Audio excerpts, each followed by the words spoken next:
take a breath. Get comfortable tonight. We're unlocking a forgotten drawer in history's quiet cabinet. You might not know what's inside, but I promise it hums with stories. Stories that rustle like linen sheets in the dark. Stories that press against the door of the bridal chamber and wait silent and trembling. So before you relax, take a second to like and subscribe if you find value in what we share. Now dim the lights, maybe turn on a fan for that soft background hum, and let's ease into tonight's journey together. You don't walk down the aisle, you're led. Your shoes are soft, but your steps are heavy. The veil scratches at your cheeks, and everyone is looking at you, but no one sees you. There's roast meat on the tables, fiddlers in the corner, coins passed hand to hand, but all you hear is your heartbeat in your ears. Tonight is your wedding night, and you are afraid. The church bells rang earlier, bright and cheerful, but those bells were not for you. They were for the transaction, the alignment of land, the sealing of families. You were part of that, yes, but not quite a participant. More like the final item on the ledger, the signature, the seal. The bed has been made. The room is warmed. The candle is low. It's not your room. It never was. Your home is behind you. Now your mother's quiet hands, the cat who slept near the hearth, the worn wood of the spinning stool, all traded without return for what waits behind this door. There's a strange iron thing that no one talks about, the way medieval brides weren't expected to know anything, and yet were somehow blamed if things went wrong. You're supposed to be untouched, but also good at what's next. You're meant to be innocent, but also ready. The contradiction tightens in your chest, like a bodice too small. Your husband. Maybe you've seen him 3 times. Maybe you haven't spoken more than a handful of words. Maybe he's old enough to be your father. Maybe he smells like horses and wine. Maybe he is kind. Maybe not. The truth is, it doesn't really matter. Because tonight isn't about him either. It's about crossing a threshold, one that can't be uncrossed. In medieval law, a marriage wasn't considered valid until it was consummated. And consummation didn't mean consent. It meant contact, completion, evidence even, a stained sheet, a story to whisper in the marketplace, a proof that the deal had been sealed. And so the bed became a courtroom, a witness stand, a stage. Sometimes in certain regions or households, that proof had to be displayed, hung from a window, brought to elders. Some places had customs where guests would lead the newlyweds to bed with laughter and teasing, or even stay nearby drinking, listening. Privacy wasn't sacred. It was suspicious. You're lucky, maybe. The door shuts. The latch clicks. It's just the two of you. But the fear remains. You sit at the edge of the bed. The sheets are coarse. The straw mattress rustles beneath you. The candle flickers and spills light on the ceiling beams above. Your hands are folded tightly in your lap, but they tremble. There's something else no one told you. It might hurt. And not just in the physical way. Pain, after all, can come from silence, from uncertainty, from the hollow ache of being expected to become someone else overnight. A wife, a partner, a vessel. Some girls cried. Some were stoic. Some clung to the edge of the mattress like it was the last piece of driftwood in a rising sea. Some tried to make small talk. Others closed their eyes. One chronicler male, of course, once wrote that women were like wax on their wedding night, soft, impressionable, waiting to be shaped. But he never asked the wax if it wanted to melt. And here you are, No mother nearby, no friend outside the door. Just you and someone who may or may not see you as human right now. There's a strange little detail, easily missed, buried in records from monastic scribes. Some brides were given a small drink before bed. Not wine. Something stronger. A calming draught. Or perhaps something to dull the edges. Why would a happy bride need calming? That's the part the history books often skip. They talk about dowries, lineage alliances, but not about the shaking hands of a girl in the dark, her future wrapped in silence.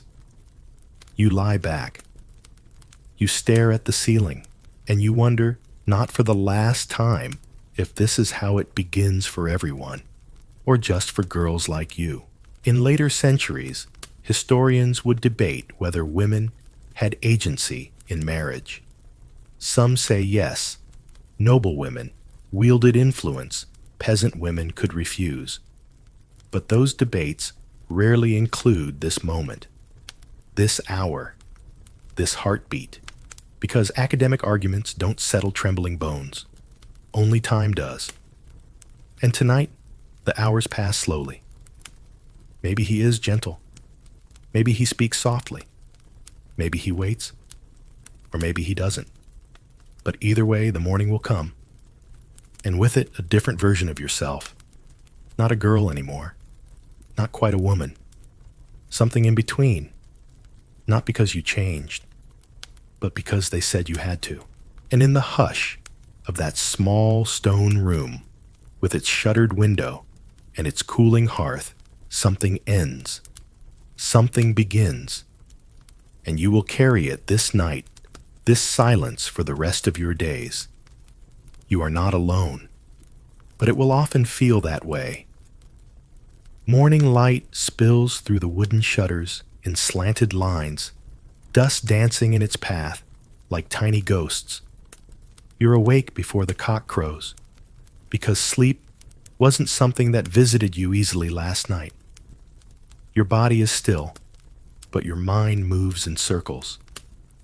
You lie there, wrapped not just in wool, but in a new kind of silence. A married silence. A knowing silence. The hearth has gone cold. He's already up. You heard the door creak open earlier, his boots crunching on the frost-bitten ground outside. Maybe to the barn, maybe just to be anywhere else. He didn't say much. He didn't have to. You sit up slowly, legs swinging over the edge. The rushes on the floor scratch your feet. You reach for your veil. It's a different one today. Thicker. Married women wear theirs a little lower, a little heavier. As if the cloth is meant to keep your eyes down your words tucked away. It's strange, isn't it? How one night is supposed to change everything. How a girl becomes a wife, not by what she feels, but by what she's endured. There's a basin in the corner, water in it cold and waiting. You wash your face quietly. The red mark on your neck isn't from affection, just friction. But you don't touch it. Outside the village is already alive. You hear a goat complain, a child crying, a door slam shut. The world doesn't pause just because your life has changed. When you step out, your neighbors nod differently now. Some with warmth, others with smugness. One woman even grins.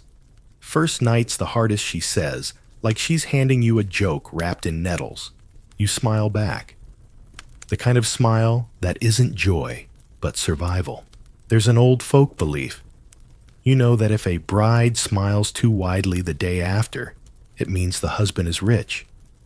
If she doesn't smile at all, he's cruel. No one ever mentions what happens if she's just hollow. In the market square, two women are gossiping near the bread stall. You catch your name. You keep walking. Medieval women had no real right to privacy. Your body, your choices, Your marriage all were public property now. Even your wedding night. Especially your wedding night. If the sheets were shown, people would nod and murmur approval. If they weren't well, then the whispers would be worse. Some households had customs where they inspected the bedclothes. Others just waited for signs, a slower step, a quieter laugh, a look in the eyes that said, "She knows now." But what if you didn't bleed? That happened more often than anyone admits. And yet the expectation lingered like smoke after a fire. One odd little-known tradition comes from northern France. If there was no blood, the bride's family might offer a chicken freshly killed to stain the sheets in its place. A macabre workaround for honor, for shame, for stories no one wanted to say out loud. You buy a loaf of rye. The baker's apprentice, barely 13, stares at your left hand, looking for proof of rings or bruises or something else entirely. You don't give him the satisfaction. You wrap the bread and leave. The rest of the morning is filled with chores. Nothing different, and yet everything is. You milk the goat. You sweep the threshold. You stir the pot that never really gets clean because ash and grit cling to everything in this climate. Your fingers move automatically, but your thoughts don't settle. They flutter. What now? Being a wife means different things depending on your station. If you're a noblewoman, perhaps you must manage a household, receive guests, produce heirs. If you're a peasant like most, then you work harder than you ever did before, fields, kitchen, loom, children. Always children. But either way, your body is no longer your own.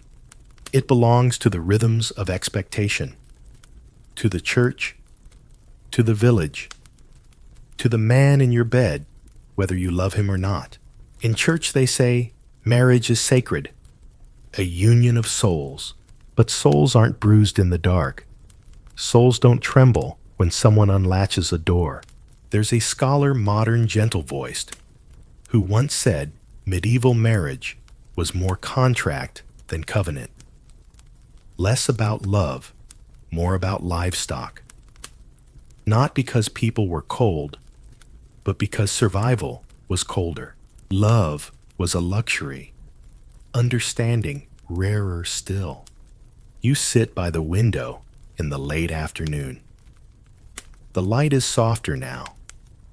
You stitch a small tear in your sleeve, even though the thread is wrong and the needle dull. It doesn't matter. Nothing has to be perfect, only presentable. Your husband returns near dusk. Mud on his boots, smell of hay on his sleeves. He nods. You nod back. He eats. You eat. You both speak only when necessary. Maybe that's a blessing. Or maybe it's the beginning of a long, quiet ache that will stretch across decades. The candle burns low again. The bed is waiting again. And this time, you don't cry. But you do lie still. And you wonder one last time, before sleep takes you, when does the dread stop? When does this become normal? Or does it? Morning returns like an obligation, steady gray and far too soon. The straw-stuffed mattress beneath you holds the shape of the night before, and so do your thoughts. You stir before the rooster this time, not because you're eager, but because you're afraid of being still. You slip from the bed like a secret, careful not to wake him, not out of fear, necessarily, but because quiet feels safer than questions. The air bites. You wrap your shawl tighter. A pot of porridge is already hanging over the hearth, yesterday's fire, buried in ash. You coax it back to life with kindling and breath. The coals catch slowly, like memory. Outside, frost clings to the sill. You press your fingers to the glass, watching your breath mist and disappear. You whisper nothing, because saying it aloud might make it real. Married life, they say, is an adjustment, but no one talks about how your world shrinks, not just in space, but in self. You were once a daughter, a friend, maybe even a dreamer. Now, you're a wife, and that title takes up all the room. Today, you fetch water from the well. The bucket is heavier than yesterday, or maybe your arms are just tired. A neighbor passes by and nods. You smile politely. You don't know what else to do. She's older. She's wearing the same expression you wore yesterday. Maybe she wore it 10 years ago. Maybe it never left. The village green is busy today, market day or something like it. Men trade barley. Women trade glances. A girl in a red cloak stumbles under a load of turnips. Her veil slips. A boy stares. She blushes. The beginning, and here you are, still in the middle of yours. You remember, as a girl, hearing stories of what weddings meant. The feasts, the dancing, the ribbons tied to your wrists, the smiles that never reached the eyes of older women. You didn't understand it then. You do now. There's a phrase passed around among the laundresses, half joke, half warning. A wedding dress is stitched from size. You always thought it was poetic. Now it feels like a ledger. A list of dues paid in silence. In the afternoon, you mend. Not clothes this time, but the woven chair in the corner. A leg splintered under the weight of too much sitting. Or too many years. It doesn't matter. You bind it with twine. Make do. That's what you do now. Make do. A neighbor stops by with a jar of honey. For sweetness, she says. To balance the salt. You nod. You thank her. You don't ask which salt she means. The church bell rings. You count the chimes. 7, maybe 8. Time folds here. Minutes fall into hours without asking permission. Back inside, you pull out a scrap of parchment. You used to write poems, little ones, hidden ones. Nothing grand, just words to hold your thoughts in place. You don't write today, but you think of lines. Lines that don't rhyme.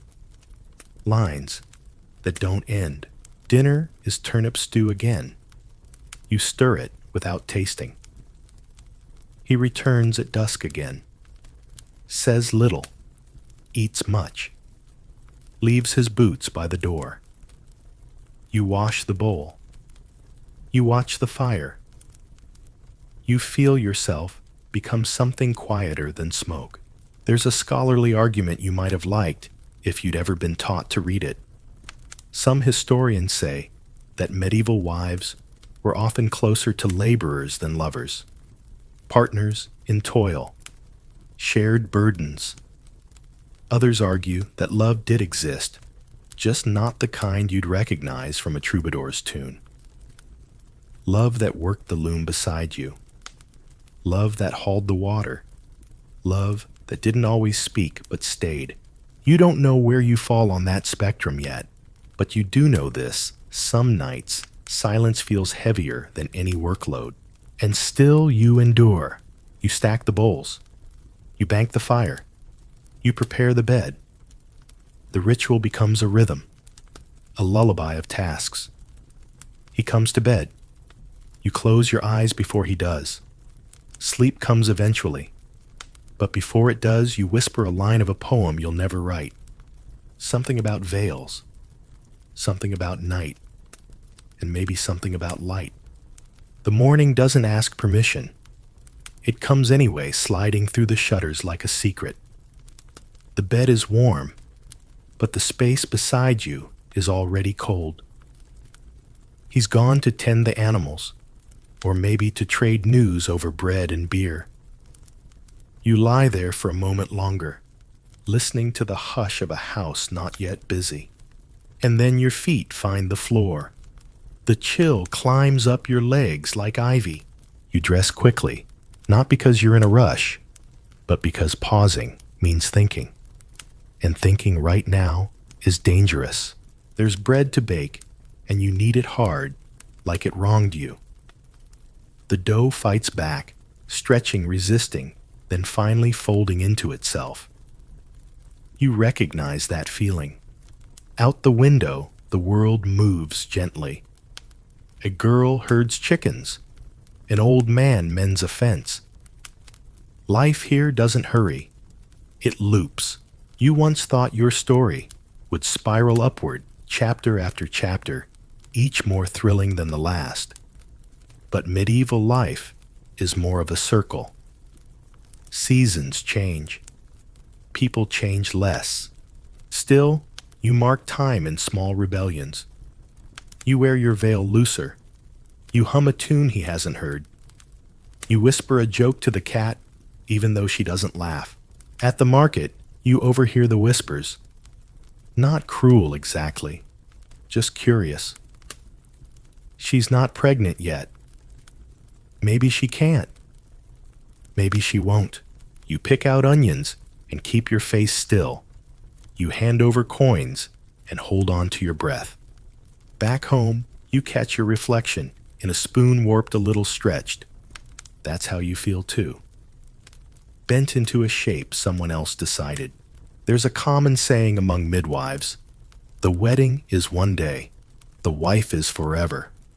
You'd laugh if it didn't sound like a sentence. After lunch, he finds you shelling peas. He sits beside you quiet. A comfort, maybe, or an expectation. His hand rests on yours for a moment too long. You nod. You smile. That's what you do now. Smile when unsure. Nod when unready.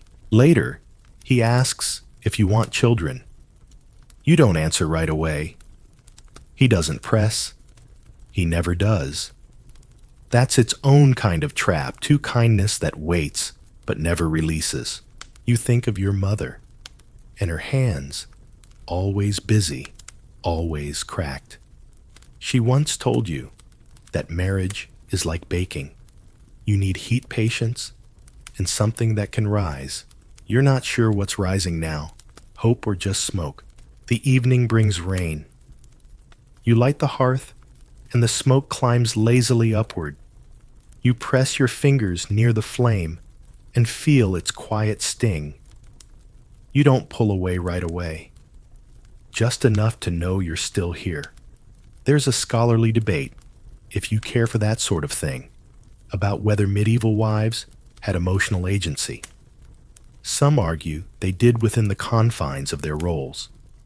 Letters, poems, even petitions survive that suggest longing wit and rage.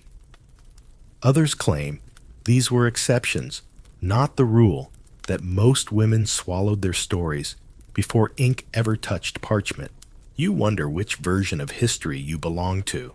You watch the fire until your eyes blur. He's back again. Wet from the rain, quiet from the ale. He nods. You nod back. Dinner is boiled barley and leeks. You eat without words, not in anger, just in quiet. And yet even in silence something stirs. Later that night, you lie side by side, not touching, not speaking, just breathing the same air. You close your eyes and remember your wedding night, the smell of wax, the ache in your back from standing too long in borrowed shoes, the fear in your chest soft but sharp, like a bird in the hand trying not to be noticed. You've never told anyone how you felt that night, not even yourself. Sleep comes slowly. It always does on nights like this. But before it does, you whisper to the darkness, "I'm still me." And for now, that's enough.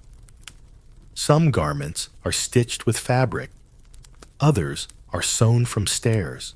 You wake and dress, as always. Layered linen rough wool, a belt to remind your ribs where they belong. But when you step outside, it's not your clothes they see. It's what you're not wearing, a husband's presence, a ring, a roll. And somehow that absence becomes more visible than any embroidery. You're not a wife. You were perhaps once, or maybe not. Maybe you were almost. Maybe you chose not to be. Or maybe someone chose for you. A death, a refusal, a silence. Whatever the path, the result is the same. You walk through the village like someone holding a sign that reads, different. Not dangerous, not exactly, but suspicious. Like a house with one shutter always closed. There's a way people look at you. The married women glance sideways quick, like catching a glimpse of a bad dream. The men either ignore you or look too long. And the old priest just nods too slowly, as if each nod is a confession. You wear your veil like armor. It's black, though it doesn't need to be. You're not in mourning.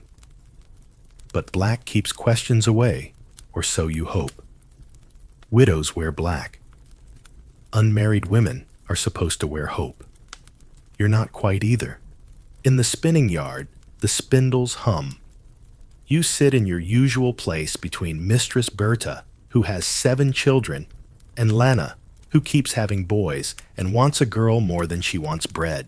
They talk of husbands and wool prices, and who's been limping since the market day fall. You nod, you spin, and in your head, you write stories for each thread. Lene glances at you. You'd make a good wife still, she says softly, as if it's a compliment or a challenge. You smile. You say nothing. The spindle turns. There's a kind of freedom in your state. You own your thoughts, your time. You go to bed without waiting for someone else's snore. You eat when the soup is hot, not when someone else is ready. You light your own fire and know exactly how long it will burn. But that freedom comes with a price. You are a woman without a title. In a world that loves labels, the church bell rings. Not for you, for a wedding. And just like that, the village pivots. Girls gather at the edge of the square with flowers in their hair and questions in their hearts. You stand back behind the crowd as the couple steps out, newly bound, newly hopeful. The bride is young, flushed with joy, or fear, or both. The groom is older. They usually are. Someone turns to you and says, "That could have been you." You nod again, but this time you let your lips curve. Yes, you say, "Could have been." There's a scholarly debate, if you care to know, about how widows and single women navigated their rights. Some say they were more independent, able to inherit, to run shops, to choose. Others argue they were always under suspicion, always half outsiders, neither fully inside the home nor fully welcome outside it. Resume. You think the truth sits somewhere in your bones, between your quiet relief and your quiet resentment. You've never had to clean blood from a husband's boots, but you've also never shared a laugh in the candlelight that wasn't with yourself. Back in your cottage, you prepare dinner. Mushroom stew, bitter herbs, a crust that crumbles too soon.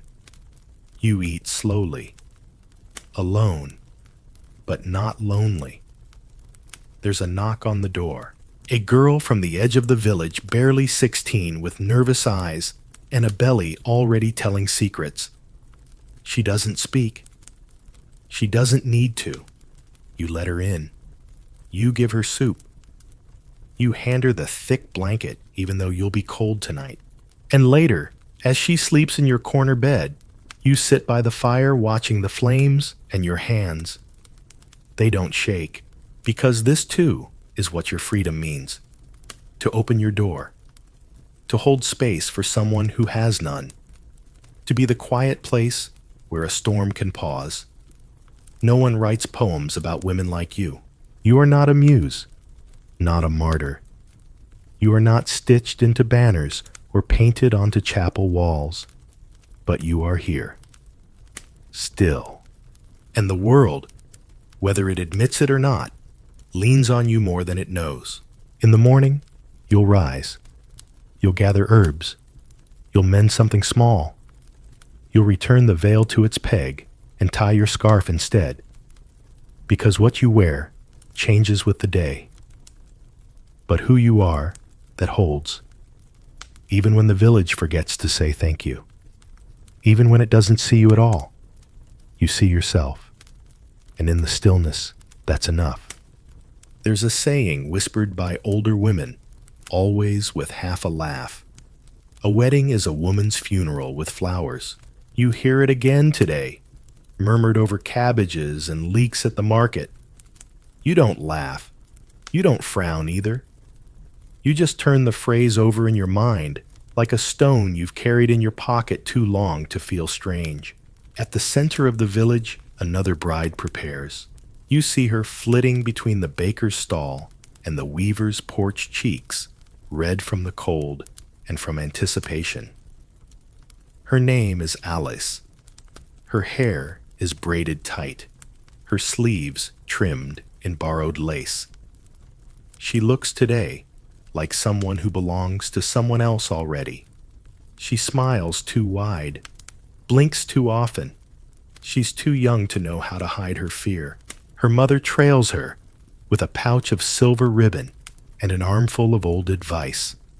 Her aunt clucks about dowries and bed linens, and her little sister trails behind, watching everything like it's a play she'll have to perform next year. You step aside to let them pass, and for a moment, Alice catches your eye. She nods, just a little, a flick of recognition between women, and in that small gesture, you know she's terrified. The truth is, most girls are. You remember being that age, sitting beside a friend who wept in silence the night before her own wedding. She hadn't met him until the contract was signed. "He smells like iron," she whispered, as if that was worse than anything else. That friend left the village 3 months later. Not dead, not divorced, just gone. Some said she ran. Some said he sent her away. Some said she drowned, though no one found a body. You don't know the truth, but you remember the iron. There's a reason why the wedding night was spoken of in metaphors: breaking bread, opening doors, lighting fires, as if naming the act might summon something unwanted. You know that most women entered marriage not with curiosity, but with dread. Some came from cloisters, some from fathers' houses, few from freedom, and what awaited them was not always love. Sometimes not even kindness, just a bed, a duty, and silence. There's a scholarly debate about how medieval women were educated, if they were prepared, worn shielded, or simply thrown into the dark.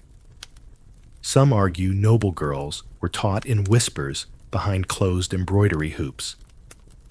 Others insist peasant women learned only by living it, their knowledge passed not through words, but winces. You think it was both. Women learned through watching other women flinch.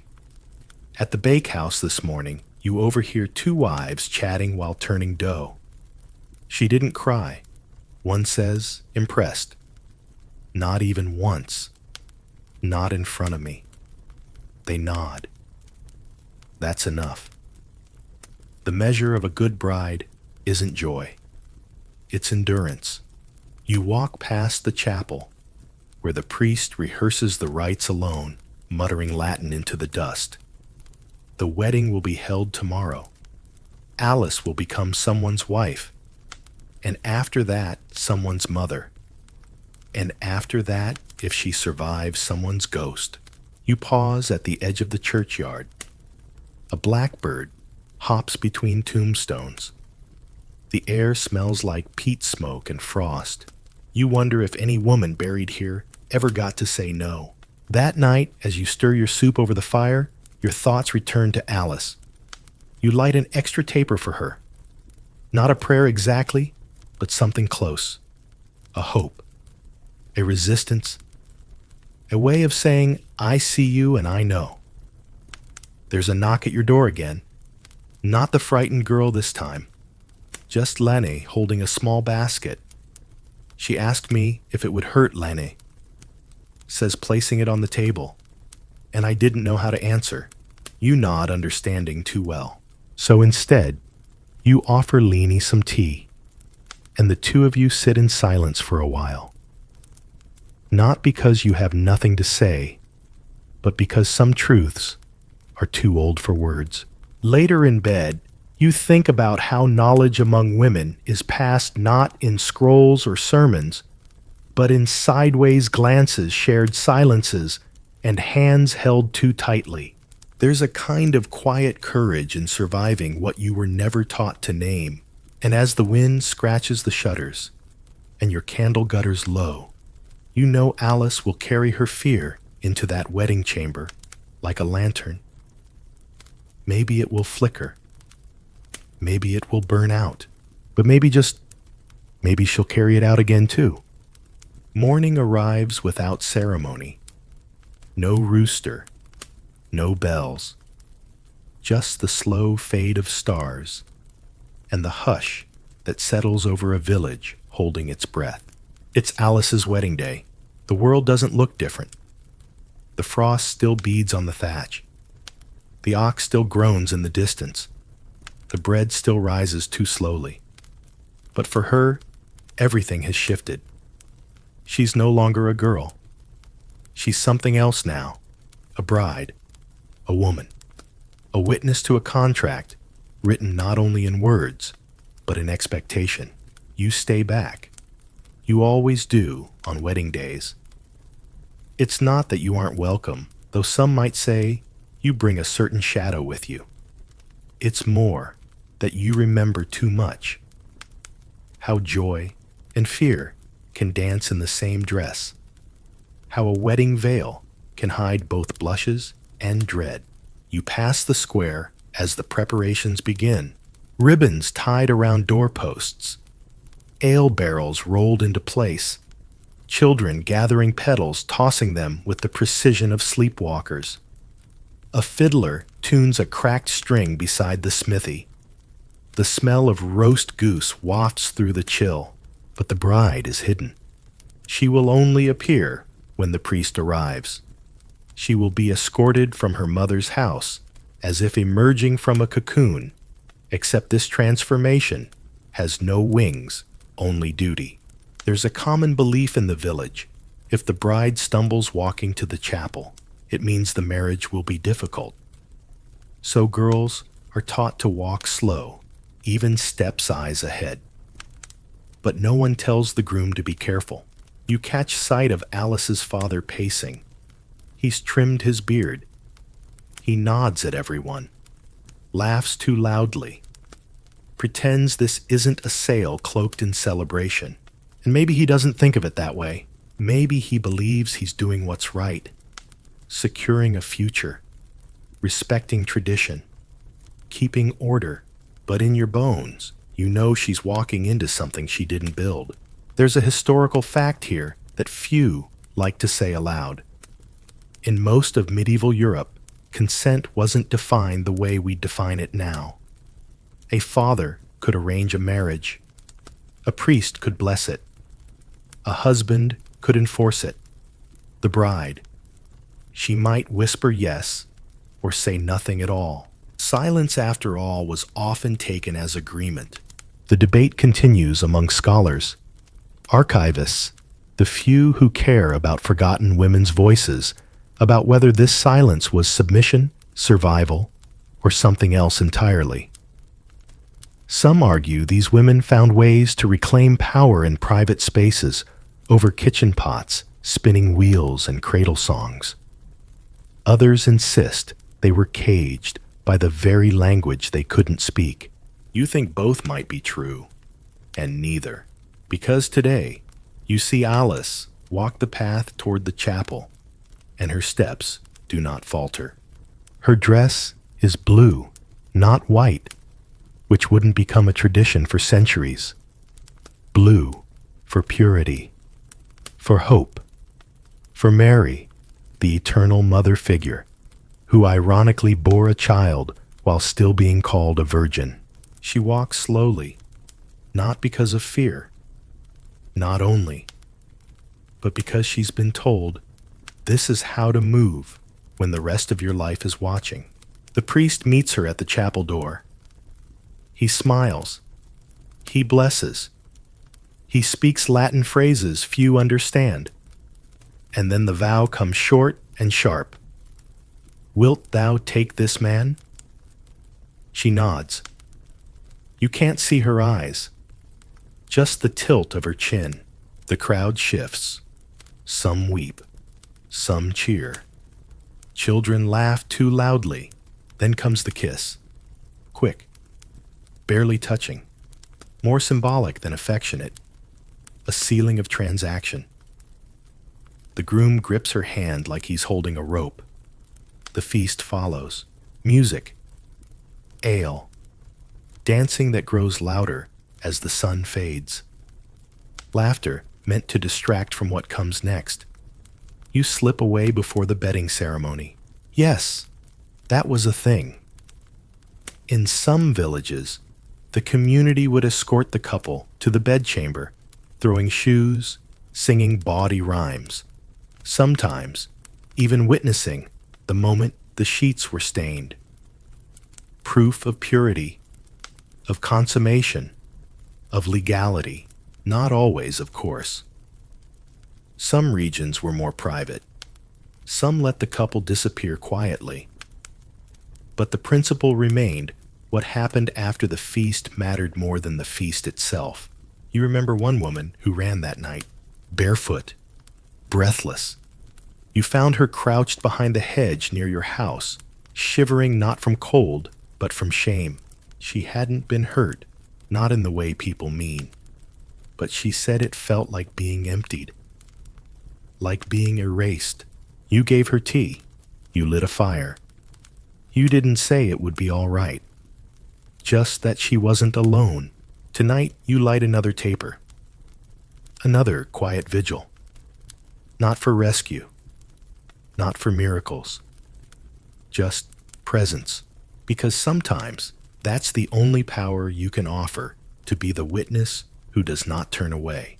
You sit at your table, listening to the music fade into the hush of marriage. The night holds its breath again, and somewhere beyond the square, in a room heavy with linen and ritual, a girl learns the difference between stories and flesh. The morning after a wedding always carries a strange stillness. The birds still sing yes, but softer somehow. The hearths still crackle, but with less urgency. It's as if the whole village holds its breath, listening for clues, listening for whispers behind shutters, listening for whether the bride cried or not. You pass by Alice's house. Her mother is already scrubbing linens too soon, maybe on purpose. A bucket tips water sloshes across the earth like an omen. You don't ask how the night went. You don't have to. She sees you and nods. Not warm, not cold, just tired. Inside the cottage, Alice is likely staring at the ceiling, wondering if this is what she's supposed to feel, if this bruising weight between her hips and her ribs is love duty, or simply someone else's breath, still echoing in her lungs.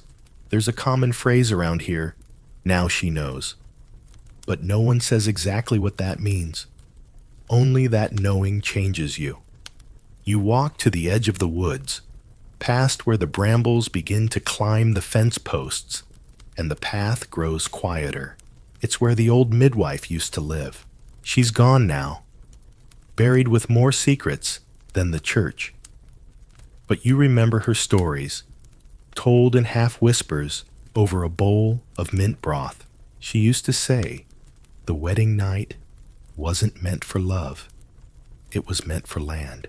Marriage in most of the medieval world was less about emotion and more about economy, property, alliances, the transfer of a womb from one family to another. The woman herself, she was the field, not the farmer. And though the church spoke of union and sacrament, most women understood their role as transactional. There was no room for tenderness in a ledger. There's a historical debate still simmering in dusty corners of academia about whether medieval women had any agency in what happened behind closed doors. Some scholars argue that manuals and sermons urged husbands to be gentle, to seek consent, to show patience. Others counter with the raw truth of court records, the silence of legal texts, and the quiet terror stitched into women's prayers. You walk on, remembering a story the midwife once shared about a bride who swallowed herbs before her wedding, so bitter they burned her throat. She said she'd rather be barren than bound. She didn't live long, but no one forgot her name. In the market, a group of women gather near the spinning stalls. Their laughter is pointed sharp needles wrapped in silk. They gossip about the wedding, of course. He didn't smile once. She didn't bleed, they say. Maybe she's cursed. You keep walking. The expectation that a bride sheet would show proof the crimson mark of purity was not just folklore. In many villages, stained linens were displayed publicly.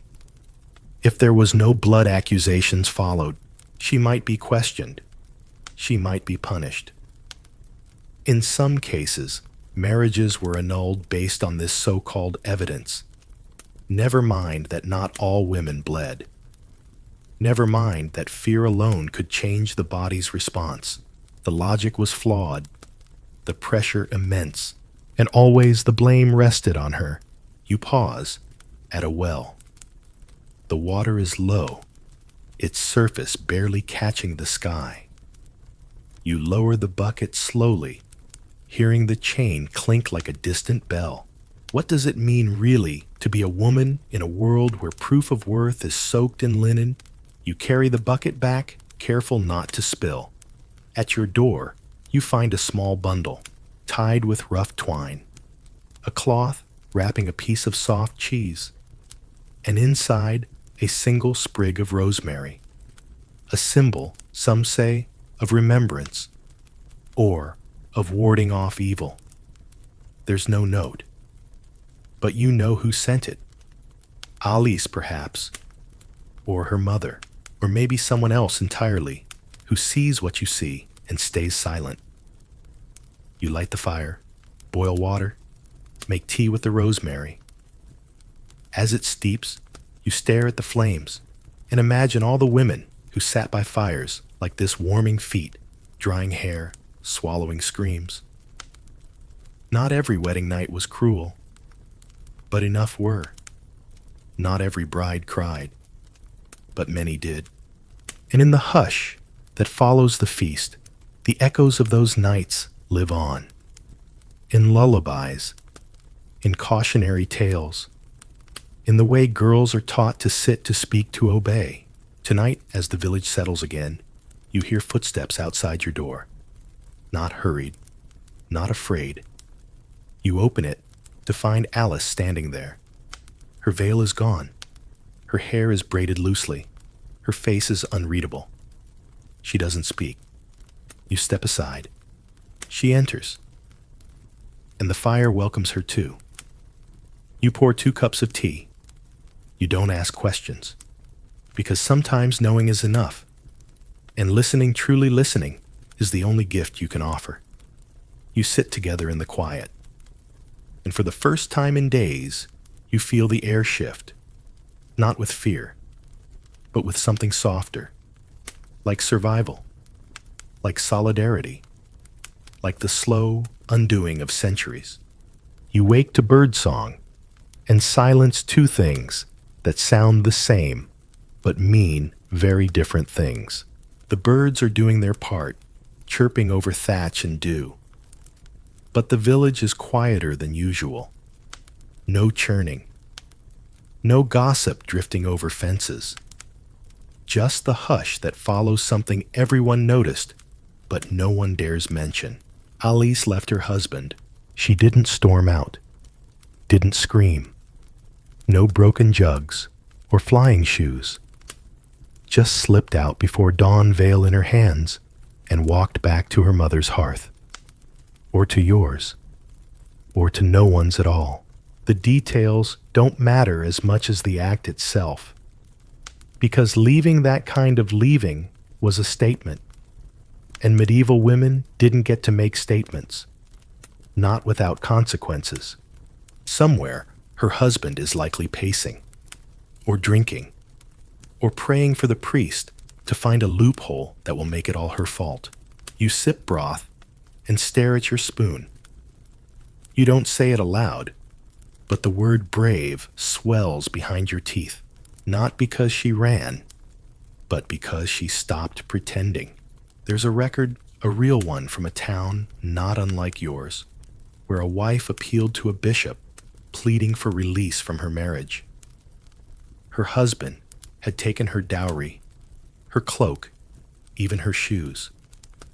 But what broke her wasn't the theft. It was that he never once used her name. She signed her plea with ink and with a thumbprint, as if to say, "This happened. I exist." The court denied her, and yet the document survived, proof that she asked.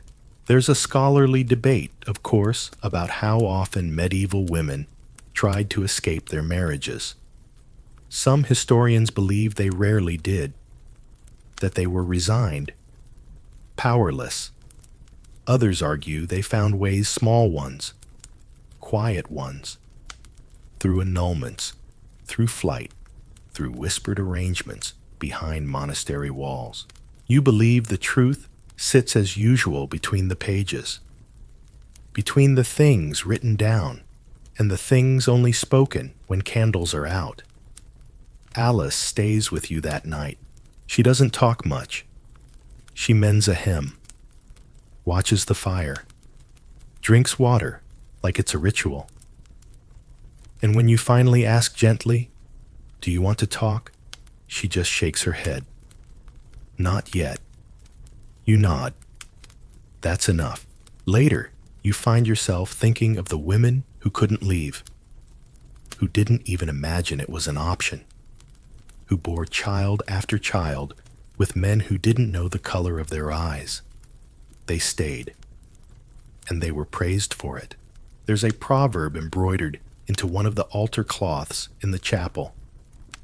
Patience is the crown of the virtuous wife. You always thought it sounded more like a warning than a blessing. Alice goes to sleep on the cot, wrapped in your spare shawl. Her breathing is slow, even, and you by the fire pick up your spindle. The thread slips through your fingers, stubborn and fine. You think about all the things women have had to thread, needles, looms, expectations. You remember a tale the old midwife used to tell about a wife who sewed her discontent into her husband's tunic. A single black thread in every seam. Invisible, unless you knew to look. No one did. But she knew. And that was enough. In the morning, Alice leaves early. She leaves behind the shawl folded carefully, and a sprig of thyme pressed between its folds. You smile when you find it. Time, they say, is for courage. The village will talk. They always do. Some will call her foolish. Others will whisper worse. But some girl too young to understand it fully, but old enough to feel it, will remember. She'll remember that someone left, that someone could leave, that someone did. And that might be the thread she tucks into her own future. As for you, you sweep the hearth, feed the hens, pick herbs. Life as always goes on, but the silence is different now. Not empty, open. And in that openness, something like hope hums beneath the surface. Not loud, but steady. Rain drums softly against the thatch tonight, and you let it. There's no rush to stop the leaks. You know where the roof sighs, and you've placed your pots accordingly, each one catching its own rhythm like a small orchestra of persistence. Outside, the path to the chapel glistens with puddles, and the hedges sag with weight. It's the kind of night where secrets slip out between drops, where the sky weeps things you don't have words for. And that's fitting, because tonight, it's about the things that go unsaid. You sit by your fire spindle, quiet for once, parchment unrolled. In your hand is a tiny piece of charcoal saved from the hearth. Not for warmth, but for writing. You've never called yourself a writer. Women don't, not out loud. But your hands have always itched to record, not just lists of herbs or prayers or how many eggs the hens laid. Something deeper, something that feels like you. And yet every time you begin, you hesitate. Not because you lack words, but because you've seen what happens when women write too much. Once, when you were barely more than a girl, you peeked into a scribe's workshop on market day. Among the saints and psalms, there was a single line scrawled in the margin of a manuscript. This ink was stolen by the baker's daughter. Let no one trust a woman with a pen. You never forgot it. There's a common fact that in most parts of medieval Europe, women weren't forbidden to write. Not exactly. They were just never encouraged to. Monasteries might teach noble girls their letters. Nuns copied gospels. Queens penned letters with seals and flourishes. But the rest, the poor, the odd, the unmarried, they wrote in secret, if at all. There's a side story, rare dusty, with disapproval of a woman in France who scratched her poems onto the backs of old legal scrolls. Her neighbors thought she was mad. Her family stopped speaking to her, but her lines survived, not because they were loved, but because no one bothered to erase them. There's debate among historians about how many women really wrote and whether their voices were silenced by time or by deliberate erasure. Did they never write, or did men simply not copy them? Did parchment forget them, or was it taught to? You lean over the charcoal and press a word onto the parchment stillness. Not for poetry, for truth, for the kind of truth that doesn't need to rhyme or rise. You write slowly the way someone learns to listen. The words appear like footprints in snow, temporary, delicate, but real. The fire cracks. The rain shifts. And still you write. Not much. Just a memory. The smell of soapwort in spring. The way your sister laughed before she married the wrong man. The sound of your mother's spoon tapping the rim of her stew pot 3 times before serving. These are not grand things, but they are yours. And that perhaps is enough. You pause, thinking of women who were remembered. Hildegard of Bingen, the abbess with visions and vocabulary. Christine de Pizan, who dared say that women might be wise. Troda of Salerno, whose writings on women's health were once revered and then doubted, then lost. You are none of them, but you are here. And even this, that small line on your parchment, written by firelight and charcoal, is resistance. Tomorrow, you'll bake, feed chickens, patch a hem, smile politely when the neighbor asks if you've ever thought of marrying again. You'll say something vague. You always do. But tonight you write. In the morning, you might burn the parchment, or tuck it in your shawl, or use it to start the stove. But none of that matters right now. What matters is this moment, this quiet act of naming the parts of yourself the world forgot to ask about. The rain slows. You put the charcoal aside and hold your writing close, letting the inkless words linger. They may not last forever, but neither does rain. And both, while they're here, make something grow. You wake to the smell of damp wool and wood ash, the kind of scent that seeps into everything blankets dreams memory. The rain has stopped, but its echo lingers in the hush of the village. The path outside glistens like spilled ink, and somewhere nearby, a rooster changes his mind mid-crow. You don't rise quickly. There's no rush. The world isn't expecting anything from you this morning.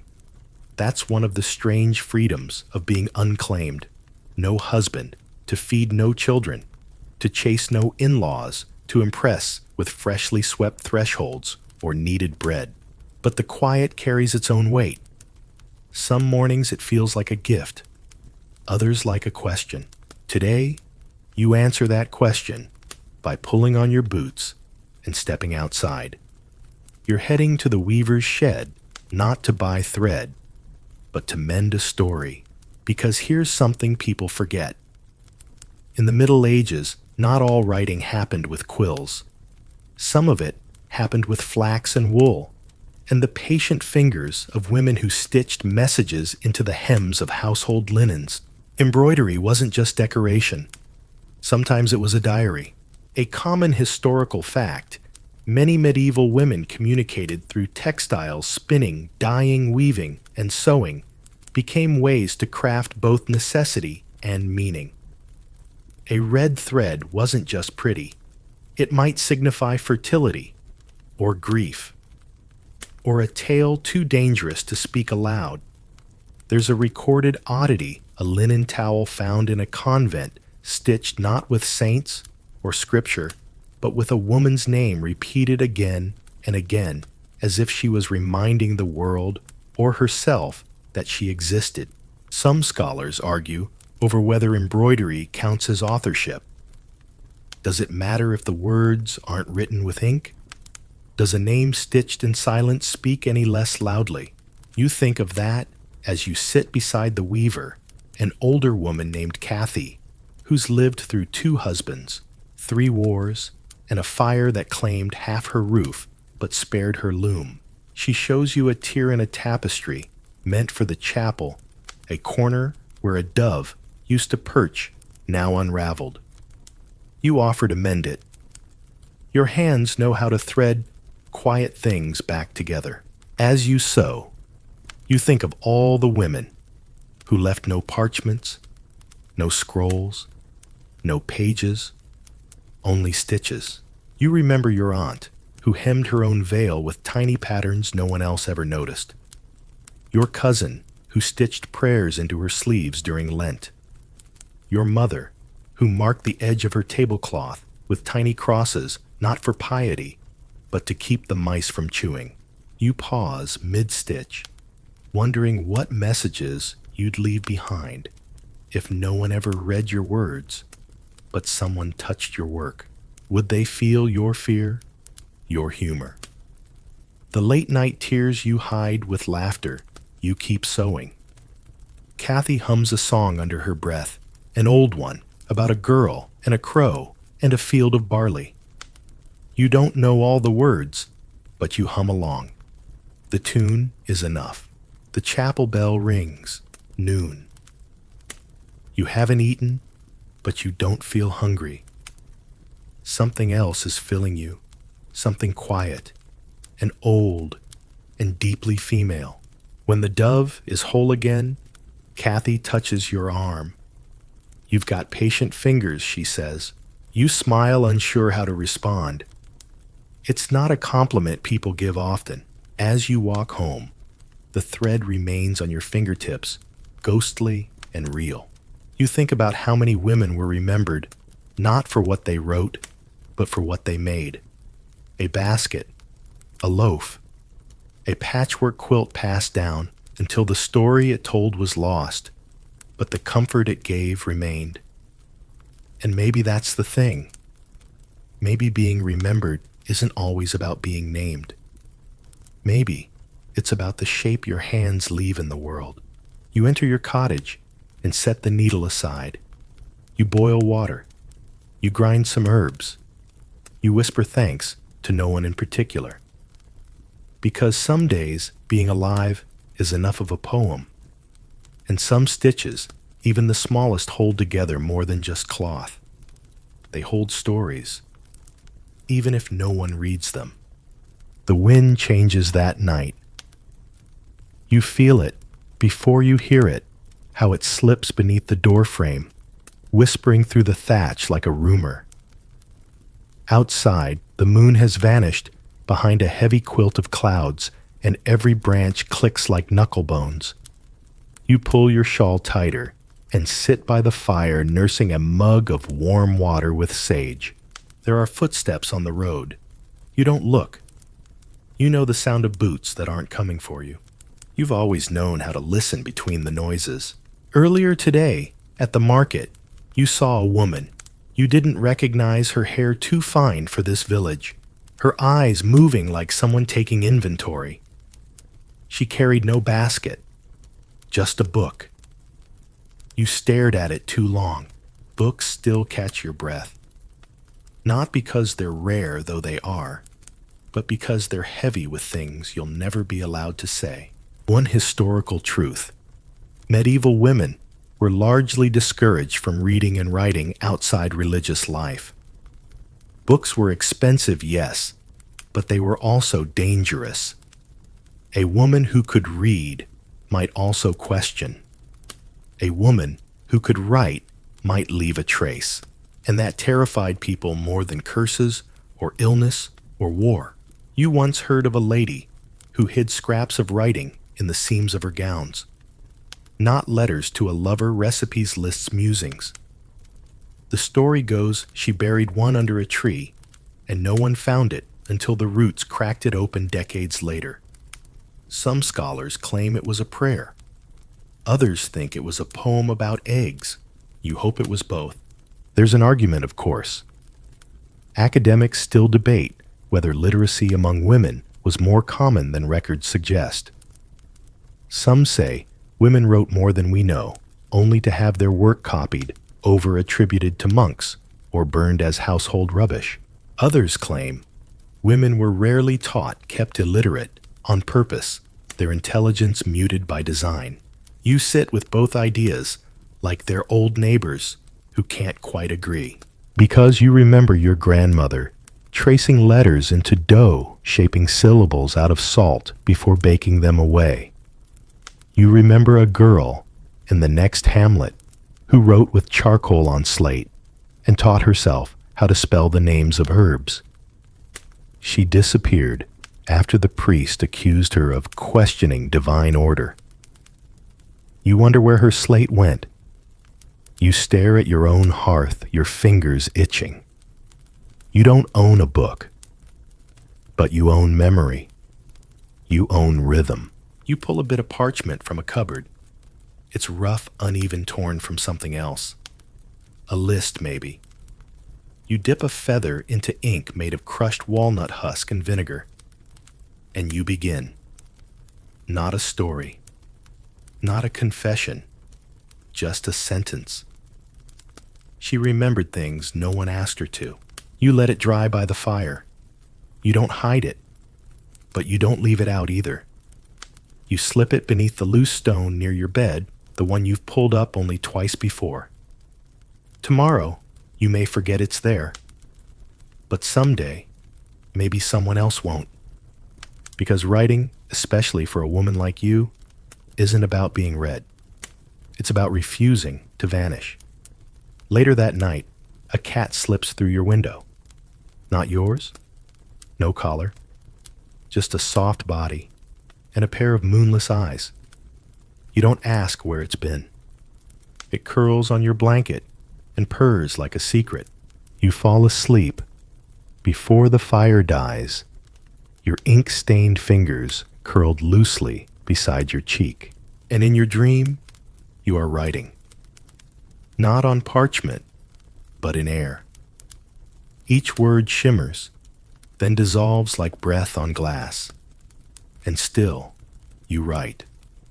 The morning arrives, not with light, but with the hush that follows snow. You don't see it at first, you feel it in the quiet. The way no cart rattles by. The way the birds seem to blink instead of sing. Then as you step outside, the world reveals itself in white rooftops, blanketed paths, softened, and every crooked fence post crowned like a bishop. You don't speak. You don't need to. Snow makes even your thoughts wear slippers. You gather your cloak and start the small walk toward the well, your breath leaving silver ribbons in the air. Each footstep creaks into the crust of ice, the sound crisp, deliberate. You're careful, but not afraid. You've lived through enough winters to know where the stones lie buried. Along the path you pass the old lime tree where girls used to tie ribbons for love until someone called it pagan and tore them down. Now the tree stands bare, but you remember the colors, threads of longing fluttering like prayers. Today your thoughts go to another kind of thread, the line between girlhood and womanhood. And how for most medieval women, that crossing came too early and without ceremony. You've seen it again and again. A girl barely bled once, and already she's someone's wife. A child herself holding another. One fact, neatly folded canon law, said girls could marry at 12, boys at 14. Reality often bent to that rule, but not always gently.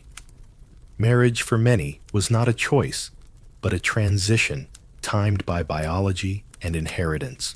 And the moment a girl crossed that invisible threshold, her world changed shape. There's a debate among historians. Was the concept of childhood even real in the Middle Ages? Some say children were treated as small adults, from the start, put to work early, married early, forgotten early. Others argue that family affection lullabies, even toys, show that childhood did exist just differently. You don't need the books to know what you believe. You remember how your hands first changed, how spinning gave you blisters, how no one explained why your hips hurt or why your tunic no longer fit. You were 12 and already praised for silence, for stillness, for stepping aside in doorways. You reach the well and find it crusted with a lid of ice. You break it gently with the ladle, watching the silver crack spread like a spider's leg. The water beneath is clear, cold, honest. You draw what you need. Behind you, a young voice startles the air. It's Meryl, the girl from 3 cottages down. She's flushed, not from cold, but from worry. I bled, she says simply, and my mother says it's time. You nod. You don't tell her it doesn't have to be, because in her house it does. You hand her the ladle. Let her draw her own water. Later, you walk back together in silence. She doesn't speak again, and you don't push. You just keep her pace steady. That's enough. At your door, she pauses. What was it like, she finally asks. You look at her, truly look, and you say different for everyone. But no matter what they tell you, you're still you even after. She nods, but she doesn't understand yet. She will. That evening, as snow thickens into the dark, you light your lamp with care. The flame sputters, then holds. Like so many things, You write again, just one line. She remembered who she was before they told her. You place it beneath the same stone. The cat's tail flicks once from the hearth, and when you close your eyes, you dream of the lime tree. But this time, the ribbons are back, red and blue and gold, and one has your name on it, spelled in your own hand. You smile in your sleep. You're still here, and you still remember. The wind shifts overnight, and with it, something in the air. By morning, the snow has stopped, but the silence it brought remains like a guest that hasn't yet excused itself. You rise, stretch stiff limbs, and place your feet on the cold stone floor. Another day begins not with bells or ceremony, but with habit. You light the fire first, not just for warmth, but for company. Flames speak in crackles in a language older than words. As they rise, your cottage slowly exhales the chill, and so do you. Outside, the sky stays heavy, gray like wool soaked in ash water. You stir a thin porridge and let it simmer while you pull your shawl tighter. Through the window, you catch glimpses of life slowly resuming. A boy dragging firewood, a chicken stubbornly refusing the coop, a neighbor swearing softly at her frozen lock. And you think this is the rhythm. Life doesn't wait for grand events. It stirs in quiet repetition. Still, some days hold a different texture. Today is one of them. Because today, a letter arrives. It's rare, almost strange. Most messages come mouth to mouth, gossip carried faster than parchment. But this one is real. Folded carefully, tied with thread. Wax stamped. You hesitate before opening it. It's from a cousin, far off, long silent. She was the one with books. The one who married a man who owned 3 shelves and knew how to pronounce Ovid. You remember her as someone who always looked upward when others looked down. The letter is short. She's asking for help. Come if you can, she writes. He's gone, and the scriptorium is being cleared. They want to burn the pages he left behind. You fold the letter slowly. Your heart oddly folds with it. There's a truth here. Many monastic libraries and private collections were discarded or destroyed when their owners died, especially if the contents seemed suspicious. Writings by women, or even just writings to women, could vanish overnight. A book unloved was a book undone. You've heard of such burnings before. Sometimes the pages weren't even read, just thrown onto pyres, dismissed with a gesture and a muttered word like heresy or nonsense. There's a scholarly debate about how many texts we've truly lost. Some say thousands, others argue that few women wrote in the first place. But your bones don't care for numbers. You know loss when it walks in your door. You decide. By mid-morning, your shawl is packed with bread, a knife, and a tiny pouch of dried sage. You tie your boots, curse the left one for always being tighter, and step out. The walk is long, cold, but your feet know the way, even when your mind drifts. You pass the old abbey ruins, where ivy now writes its own verses across the stone. You cross the bridge where years ago someone told you that women had no business crossing alone. You smile as you do it anyway. By dusk, you arrive. The house is smaller than you remember. Or maybe you're taller now. Inside, your cousin is waiting, ink-stained and sleepless. She shows you the pile, parchments, scrolls, half-bound manuscripts, all in danger. Some are prayers, others are letters. One is a list of herbs, with notes in the margins. Someone had added stories beside the recipes, like mint, good for coughs, and for remembering songs. Together, you read by firelight. You don't finish, not even close. But that night, you hide what you can in the hollow beneath the stairs, because not every history is written in stone. Some must be folded, protected, carried. You leave before dawn, with the cold biting harder than the day before. The bundle of rescued pages presses against your back like a second spine. Back in your cottage, you open the hearth and slide the scrolls beneath your floorboards. You seal the edges with wax and whisper a promise not yet forgotten. You light your lamp. The fire hisses, and across the room, the cat finally blinks awake. Some things endure. You smile, because maybe history doesn't live in loud voices or royal scrolls. Maybe it survives in corners, in women like you, in saved pages and half-remembered songs. Maybe tonight is quiet for a reason. Maybe the fire has more to say. The fire burns low, but steady. You sit beside it with the rescued bundle in your lap, wrapped not just in wool, but in something older, something like duty.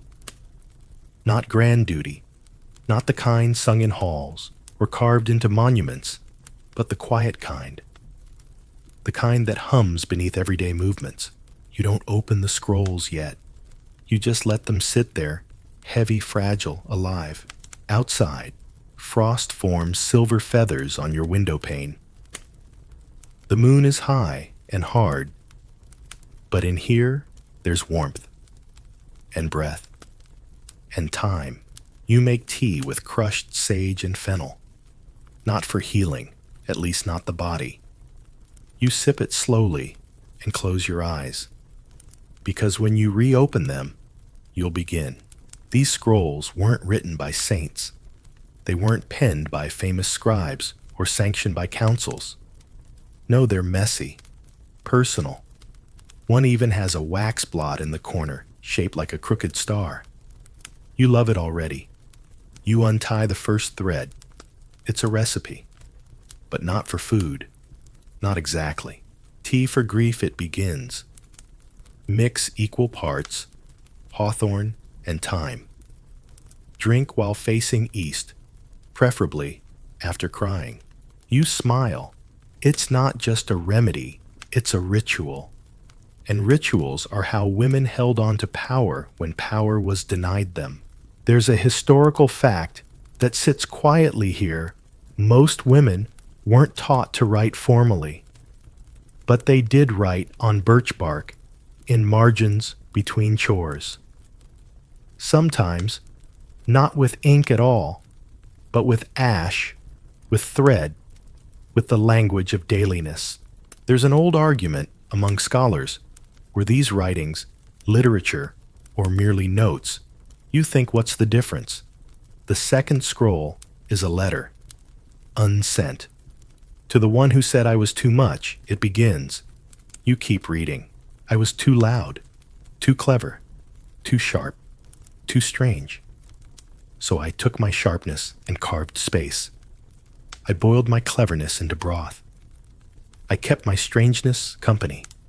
It's unsigned, but it feels like it could be yours, or hers, or theirs.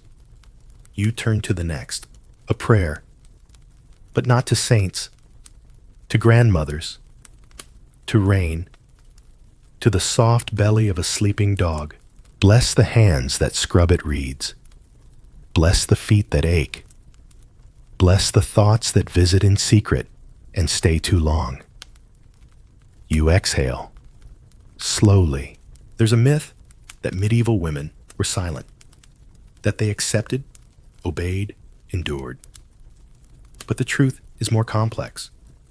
Silence was not the absence of voice. It was the shape of survival. These texts, these small, stubborn scrolls, are not just writing. They're resistance. They don't shout. They endure. Later, as you rest the bundle near your bed, you wonder how many women like you kept such scraps, hid them in hems, sewed them into pillows, buried them in jars beneath the garden. How many of them wrote not to be remembered, but simply to exist a little louder than the world allowed. You pull your quilt tight, and in the flickering shadows, you imagine a circle, not of fire, not of stone, but of women, sitting in low light, passing these scraps from hand to hand, not reading aloud, but knowing the way you know warmth, or wind, or when bread is ready, without touching it. You're not in that circle, but you're near it. And maybe, in some quiet way, you are part of it. Because tonight, the words they left are not forgotten. They are here, breathing with you, waiting for the next page. You rise with the morning, but it's not morning. Not yet. The sky is bruised with that pre-dawn gray, the kind that doesn't know whether to fade or bloom. You light the fire with practiced hands and move softly so the scrolls don't stir. They rest beside your bed, wrapped in old linen, and you can almost imagine them dreaming. You dress simply, layered wool, rough flax, a scarf at the neck, nothing ceremonial. And yet it feels like preparing for something sacred. You don't take all the scrolls, just one. You tuck it into your satchel alongside bread, cheese, and a single quince you've been saving. Not for someone else, for yourself. The sweetness belongs to no guest but you today. Your feet follow a familiar path through the woods, though your destination is unfamiliar. You're not quite sure where you're going, but that's the nature of pilgrimage. Not always holy, not always far. Just a walk with a reason. You pass the ruins of an old mill, moss-covered, lopsided, still beautiful. You pause to sit on the stone ledge and unfold the scroll. This one is short. A fragment, maybe. Dear sister, it begins, I dreamed you a garden. Not for food, but for rest. Not to survive, but to soften. You read it again and again. It's not addressed to you. And yet, of course, it is. There's a historical record that notes the destruction of women's writings during periods of reform. Pages scraped clean, texts translated until they meant nothing. The excuse was piety or preservation, but the result was silence. Some scholars argue this erasure was accidental, collateral damage in the reorganization of libraries. Others say it was deliberate. A tidy bookshelf leaves no room for troublemakers. Either way, the effect is the same. Scrolls like yours and the voices within them vanish, unless someone like you decides not to let them. So you fold the scroll. Not tightly. You don't want to crease her voice. And you continue walking. There's a clearing up ahead that holds nothing in particular. No altar, no relics. Just a stone and a view of the hills. You sit and eat your bread, your cheese, your quince. It is delicious. And that, too, is resistance. You pull a small wax tablet from your satchel, the kind children use to learn their letters, and you begin to copy, not the whole scroll. Just that one line, I dreamed you a garden. You scratch it gently with the stylus. The wax puckers. The wind lifts your scarf. But the words remain. This isn't preservation. Not really.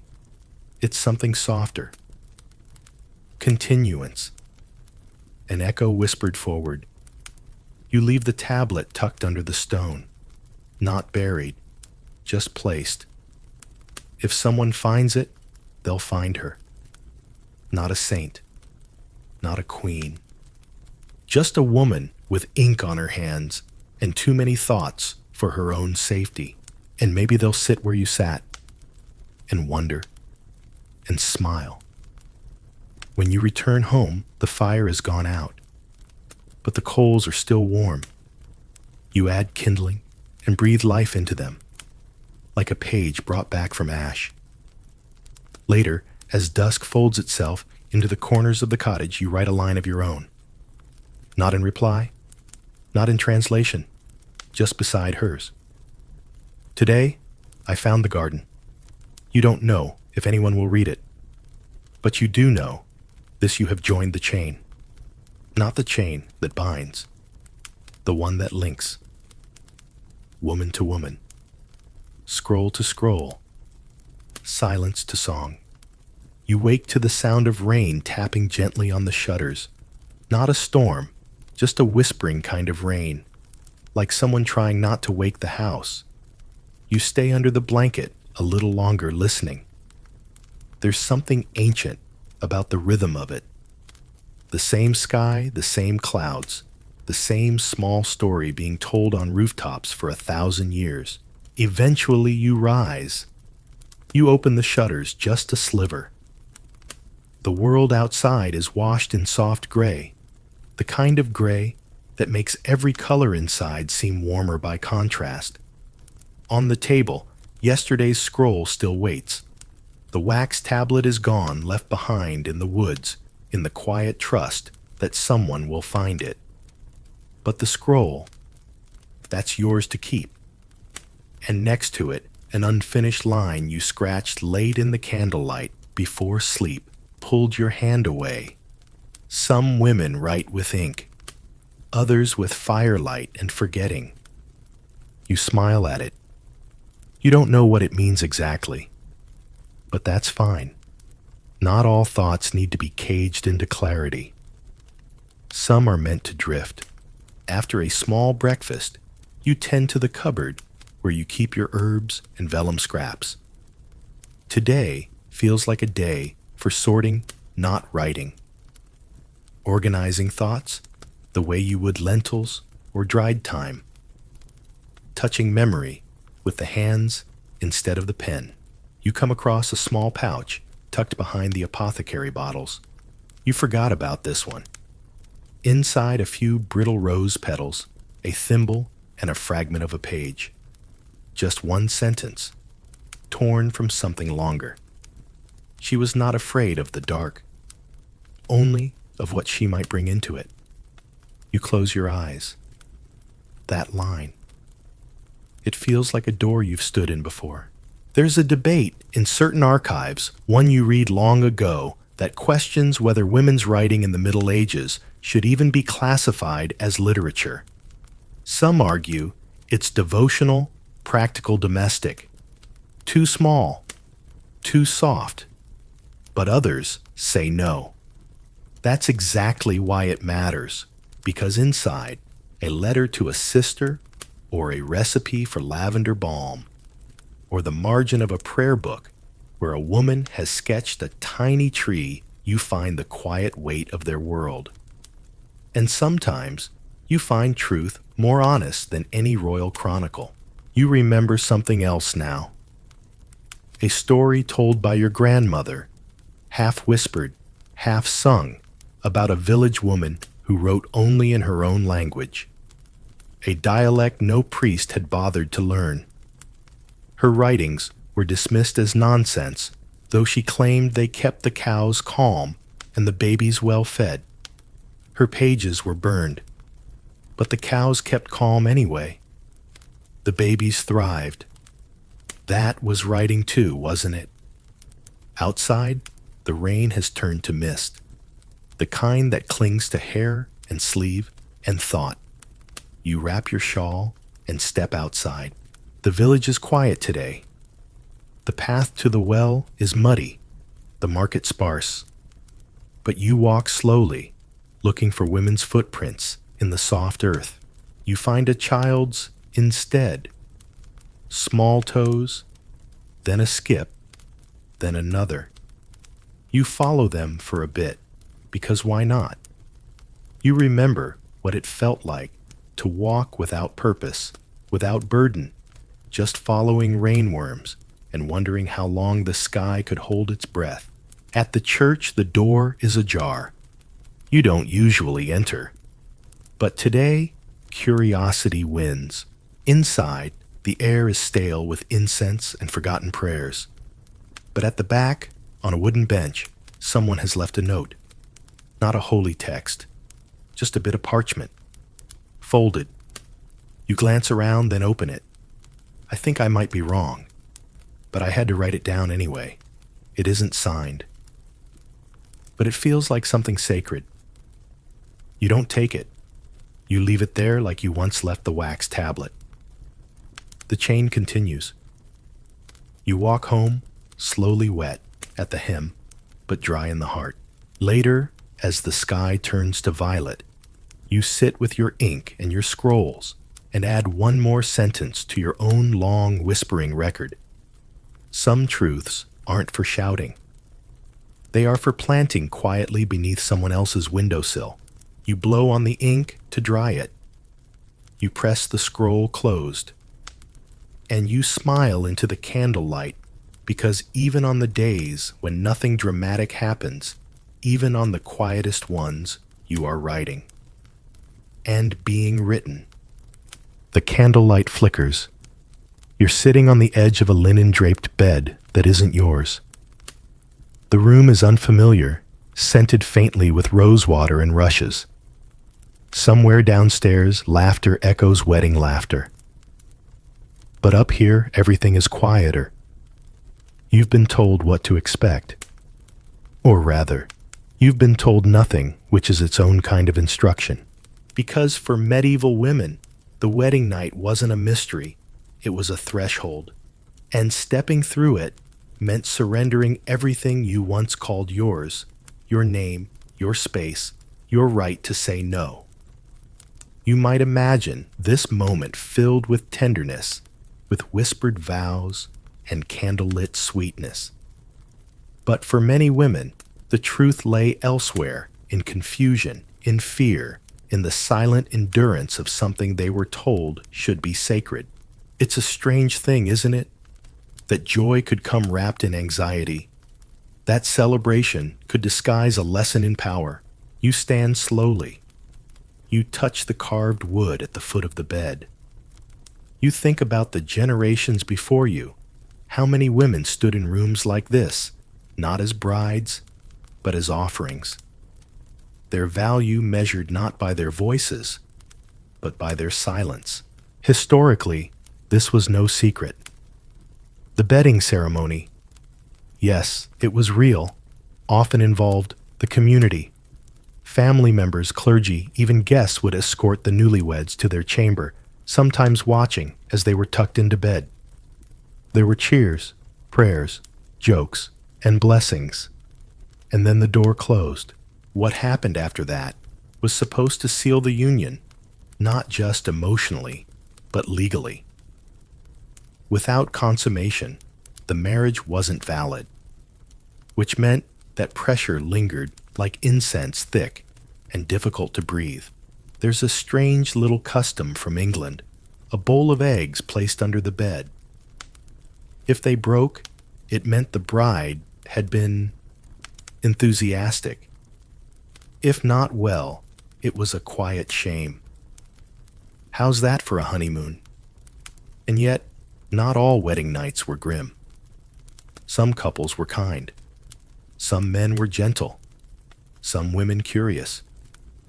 But always, always, there was the weight of expectation. The whispered warning passed between older women. The ache of not knowing whether you'd still be yourself after. You look into the polished bronze mirror. The face looking back is pale, determined. You breathe in slow. There's a scholarly debate, of course there is, about how medieval societies interpreted consent. Some argue that within marriage consent became irrelevant. Others suggest that women did resist and sometimes won. Records exist of annulments granted on the basis of coercion. But such cases were rare and costly. You pull the curtain aside. Outside, the moon watches silent and impartial. He knocks once. enters, says your name like it's a question. You don't answer. You don't have to. Because in this version, you are allowed to pause, to think, to hold the moment before it's taken. And in that moment, you remember what the old midwife once said to you. Not with words, but with her eyes. That strength isn't always loud. Sometimes it's the simple act of surviving what was meant to silence you. You turn. You face the bed. You let the silence speak first. Somewhere, centuries away, someone will write about you. Maybe not by name, maybe not in ink, but in every girl who takes a breath and says, "Not yet, you'll be there." That's the strange gift of history. The quiet ones, the frightened ones, the brave ones who had no choice but to lie still. They leave echoes. Soft ones, but steady. And tonight, as the candle flickers low and the rushes settle beneath your feet, you become part of that lineage. Not forgotten, just beginning. You wake up not to bells or birds, but to a soft ache behind your eyes, the kind that comes from sleeping in a borrowed bed in a house that isn't quite yours. The shutters are still drawn, and you take a moment to enjoy the half-light. That dreamy, silken moment before the world returns to you with all its questions. You remember where you are now, married, and not just in name. The linens bear proof. The servants know. So does the maid who fetched water with eyes politely averted. Last night wasn't a dream, though it felt like one slow and surreal, and laced with the kind of nerves that wrap themselves around your ribs and squeeze. In the morning, the bedding is checked. Or it used to be. Some households still do it. Some hang the sheets out the window, a soft white banner, proving the bride was pure and the husband potent. You hope yours is a household of discretion. You hope no one asks to see anything, because it wasn't as simple as they make it sound in songs or sermons. There was no magic, just skin and breath, and a silence you didn't know how to break. You sit up slowly. Your body feels different now, not broken, but changed. Not owned, but noticed. You look over at him. He's asleep, open-mouthed, sprawled on his side, like he has the whole bed to himself. You wonder if you'll ever take up space like that effortlessly. Downstairs, the world is already in motion. Servants arranging breakfast, someone stoking a fire, footsteps you don't yet recognize. You reach for your robe, soft linen with embroidery at the sleeves, and it feels like armor now. Decorative, but necessary. Historically, the consummation of marriage was considered essential. Without it, the union could be annulled. In fact, church law made a clear distinction. A marriage wasn't fully binding until the couple had, as they put it, delicately come together. Witnesses weren't required, thankfully, but rumors were. That's why noble households often staged a bedding ceremony. Yes, a real thing. The couple would be paraded to their chamber, while guests offered awkward toasts, sang bawdy songs, and sometimes unbelievably stayed to witness the initial moments, all in good faith, of course, to ensure everything was proper. You're grateful that your wedding night was private. If awkward, at least it belonged to you. Still, you feel like a book someone else has started to write in. The ink is fresh, but the quill wasn't in your hand. You join the household for the morning meal. Bread, honey, a little smoked fish. He's there too, making casual conversation with an uncle or cousin or someone else who seems to know exactly how to laugh at the right time. You nod when spoken to. You smile politely. Someone says, You're glowing. You are not. You're flushed. You're tired. You're still carrying the shape of his hands on your hips, and not in a poetic way. But you say thank you. There's a debate among scholars about how medieval women truly experienced their wedding nights. Some argue that expectations were culturally shaped and fear was common but not always traumatic. Others point out the immense power imbalance young brides, often teenagers paired with older experienced men, in situations they could neither control nor escape. And then there's the question no one really asks. What if she wasn't afraid of the act, but of what came after? Because that's the part no one sings about. The days that follow. The shift in identity. The way your body becomes more watched than ever before, not just by your husband, but by other women, by servants, by midwives, counting the days until you miss your courses. You sip watered wine and listen to talk of taxes and markets and grain. You are present. But you are also somewhere inside yourself, quietly, trying to understand what's been gained and what has been lost. In your chamber that night, you stare at the carved ceiling beams. You imagine all the brides who've lain here before tracing those same patterns with tired eyes, wondering the same things. You don't dread the touch as much now, but you don't long for it either. There's a rhythm being learned, and not just in the body. A rhythm of pretending, of smiling, of managing your face as carefully as your hemline. Later, as he sleeps again, less ceremoniously this time, you slip out of bed and sit by the window.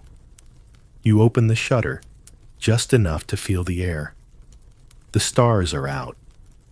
The village is quiet. You are someone's wife now. And that changes everything, even how the night smells. But deep inside, beneath the layers of linen and duty and expectation, you are still you. And tomorrow, you will write a line in your journal that says simply, "Today, I learned to breathe while being watched." You were told that marriage would settle you, that after the wedding night, after the bread was broken and the sheets inspected, if not literally then by whispers, you would find a rhythm, a quiet stability, like a candle that no longer flickers, just burns, but instead, you find yourself living two lives. The outward one is easy enough. You wear the ring. You learn the routes between the pantry and the garden. You say yes, husband, with the right smile and just enough softness in your tone. You hold his arm when guests arrive. You kiss him on the cheek when they leave. You become a kind of performance draped in silk and small talk. But the other life, the one inside, it grows louder. Every day you feel it, the space between what's said and what's meant. Between what your body is expected to do and what your heart quietly negotiates. You feel it in the mornings when he kisses your neck before you've fully woken. You feel it in the evenings when you hear the bolt on the door and know it means you're alone again, together. There's a certain medieval tradition, not often mentioned in fairy tales, the concept of marital debt. A belief deeply tied to canon law that once married both husband and wife owed each other access to their bodies. It wasn't framed as violence. It was obligation. He owed you protection, provisions, a name. You owed him your skin. And so many women learned to disappear politely, to smile through discomfort, to flinch only inwards. Tonight, you prepare yourself again. The good-smelling oils, the comb through your hair, the prayer silent as always, that it will be gentle and brief. But something is different. Tonight, you don't wait in bed. You wait by the fire. When he enters, surprised you, gestured to the bread, you've warmed the wine, you've poured the soft rug, laid out just so. You start to speak not about love or duty, or even desire, but about comfort, about slowness, about being seen. You're not sure why you do it. Maybe you're tired of pretending. Maybe something in you wants him to know you're more than linen and compliance. And to your surprise, he listens. He does not touch you that night. Instead, he lies beside you on the rug, head propped on his arm, and asks you questions about your childhood, your dreams, whether you'd rather be a bird or a tree. You laugh. It's the first time you've done so without effort. There's a strange fact in some old texts. A few noble women, especially later in the medieval period, managed to negotiate terms in marriage contracts, not just about dowries or lands, but about conjugal visits. Some even stipulated how often, when, and with what consent. Scholars debate how widespread or honored these clauses were. But it's a hint that even within systems of control, women carved out small rebellions. Maybe that's what this night is. A quiet rebellion of breath and space and unsaid no's. Tomorrow might go back to usual. You know that. Expectations don't dissolve overnight. But now, there's a flicker of something else in the air. Not romance, perhaps, but recognition. You lie on your back, eyes fixed on the beam above. He sleeps beside you, not tangled around you. You're grateful for that. And as the fire fades to embers, you whisper into the dark, not to him, not even to yourself, but to the past. Tonight I was not taken. I was heard.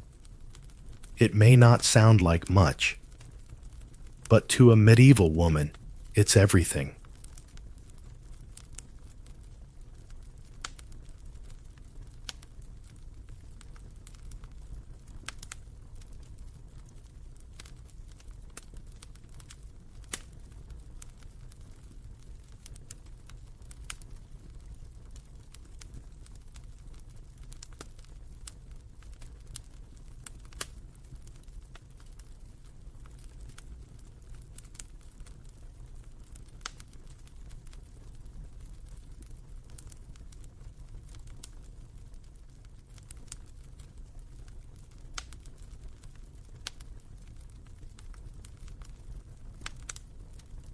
There's a rumor in your village, one of those half-truths that floats like thistle fluff and never quite settles. It says that some women drink special teas on their wedding nights, not for nerves, not for sleep, but for resistance. They call it moonleaf, though no one can agree what the real plant is. Some say it's wormwood, others swear by tansy steeped with honey and hope. The midwife just calls it none of your business. You've seen girls clutch those little bundles, tucked into ribbon or sewn into sleeves. Not all take it, but the ones who do walk a little slower to the altar, a little more sure of their own bodies. Tonight you're not the bride, but you remember when you were, and as you sit in the shadow of your own hearth, a new bride knocks at your door. She's pale, but not cold. Shaking, but not afraid. She doesn't need anything, she says. Just air. Just a moment. So you give her tea. Not moonleaf, just thyme and clove to steady her breath. You listen without pressing. And slowly, her words come out. She thought it would be different. She thought it would feel like the songs. Instead, it felt like a play where she forgot her lines. You don't rush to comfort her. You don't scold her or tell her what she should have done. You simply say, yes, and she understands. There's a truth buried in the bones of many women's nights, the difference between consent and silence. In medieval law, marital rape was not a concept that existed. A wife's body was considered part of the marriage contract available by right, not invitation. And yet, in certain ecclesiastical courts, there were whispers, records of women who fled, of women who refused, of women who disappeared rather than submit again.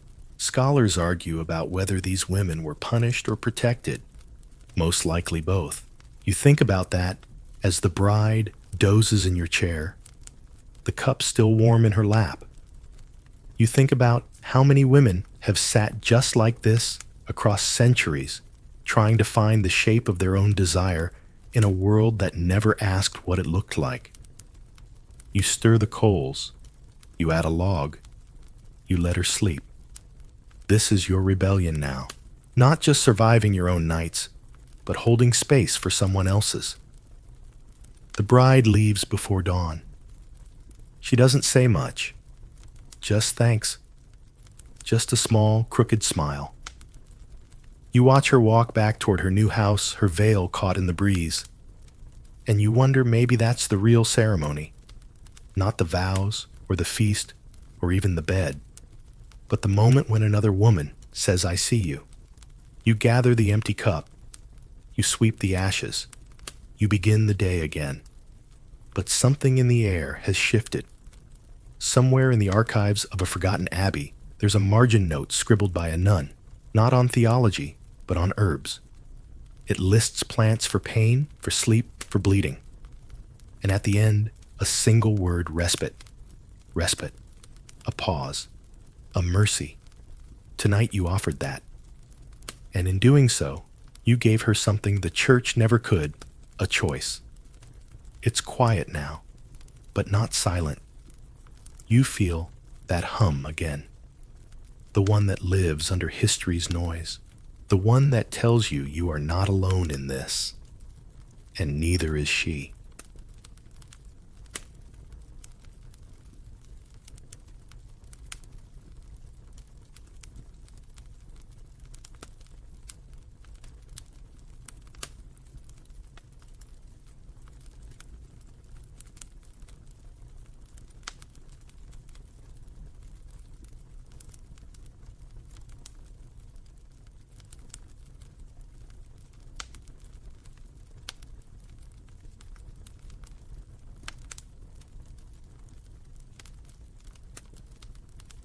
The next market day you walk among the stalls, like always, basket in hand, veil pulled just low enough to see, but not be seen.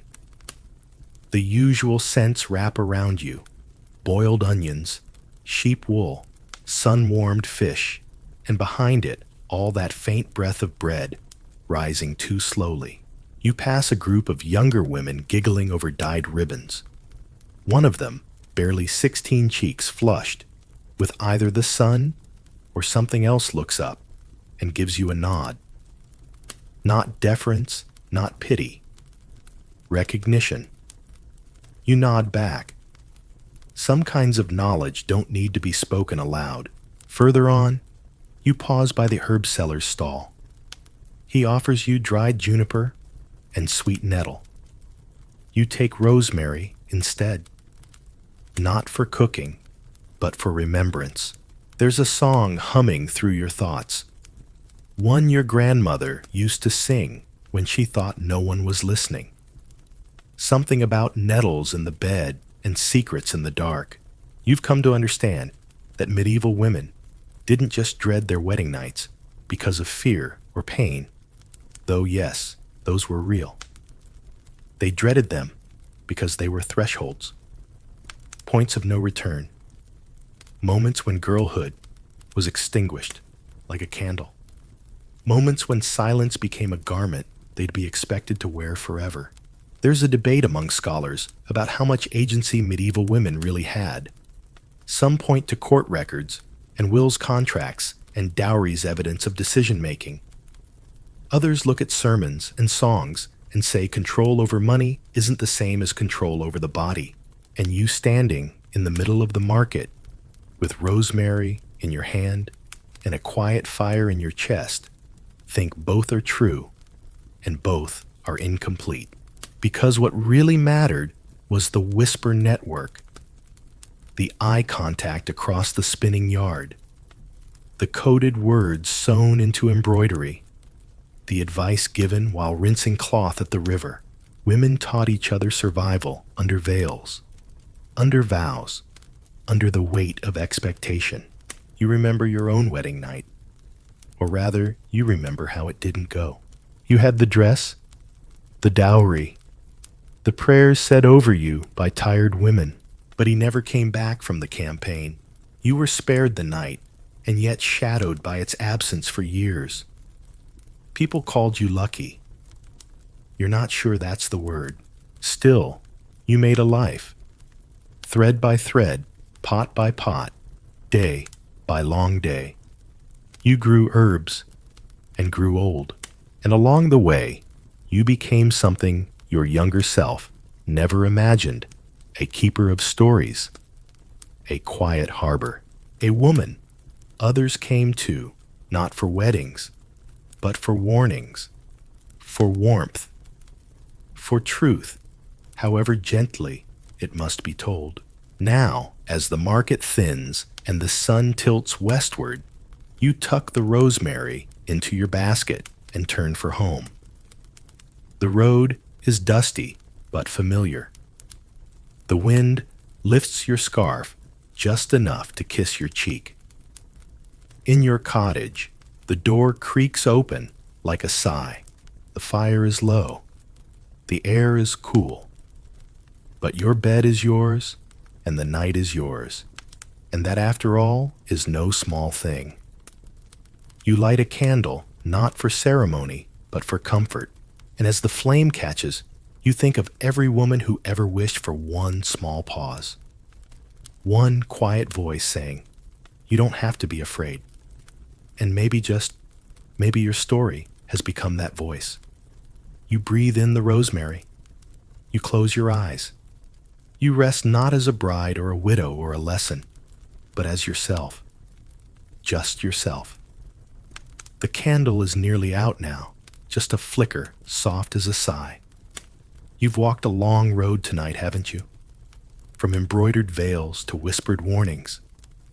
From the breathless hush of bridal chambers to the quiet strength of women who endured more than the world will ever record.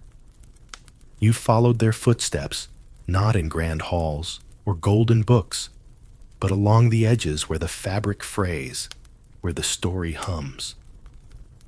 And maybe somewhere in this winding, whispered journey, you found a small piece of yourself, or maybe just the space to breathe.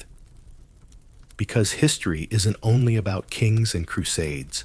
It's also about the way a woman steadied her hands while the church bells rang, the way she folded linen with a knot in her stomach, the way she kept living quietly, stubbornly, beautifully, even when no one wrote her name. And you've listened. You've imagined. You've honored what so many were told to forget. So now, as the past folds itself gently away, like a cloak at the end of a long evening, know this. You carry their stories with you, not as a burden, but as a soft, flickering light in the dark. Close your eyes if you haven't already. Let your breath slow. You're not alone here, not in history, not in sleep, not tonight. That's the story. For tonight, may your dreams be filled with wonder and peace.